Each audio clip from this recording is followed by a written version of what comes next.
তো আমরা এখন ভূতের বাড়ি যাবো, তাই আমাদের টিকিটগুলো চেক করতেছে। ভিডিওটা সম্পূর্ণ দেখো, তাহলে সত্যিকারের ভূত দেখতে পারবা। তারপর আমরা আস্তে আস্তে ভিতরে ঢুকতে লাগলাম। প্রথমেই হাত পা কাটা মানুষ দেখলাম। তারপর আমরা আরো ভেতর দিকে যাইতেছি, দেখি ভিতরে কি কি আছে। আর আমার ভাগ্নে পিথু তো প্রথমে এইগুলা দেখে তো অনেক ভয় পাইতেছে। ভিতরে না জানি আর কি কি আছে।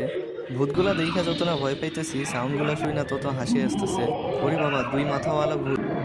তারপর এই যে দেখো কত বড় কঙ্কালের মাথা। আরে, এটা আবার কি? আবার দেখি মানুষের মতো নড়াচড়া করে, দেখে তো ভূতের মতোই লাগতেছে। ওরে বাটপার, এটা তো মানুষ ভূত সেজে বসে রইছে। কিরে, তুই ভূত সেজে ভয় দেখাইতেছিস সবাই রে, কিন্তু তোরে দেখে ডরাই নাই আমি। টাটা টাটা, হাত মিলাবি, আয় আয়। শালায় কামড়া করছি কি? ওই এখানে বসে বসে সবাইরে ভয় দেখাইতেছে। আমরা আরো সামনের দিকে যাইতেছি। এইটা আবার কত বড় দানব! ওরে কঙ্কাল দেখি ক্যাফেন নিয়ে যাইতেছে। হয় কিরে, হয় কিরে! আরে এটা দেখে পিতু সত্যি সত্যি অনেক ভয় পেয়ে গেছে। ওই কি শুরু করছে দেখতেই পারতেছো। হঠাৎ করে সামনে এরকম দেখলে ভয় পাওয়ারই কথা। তারপর আমরা এখন বাইরে যাইতেছি।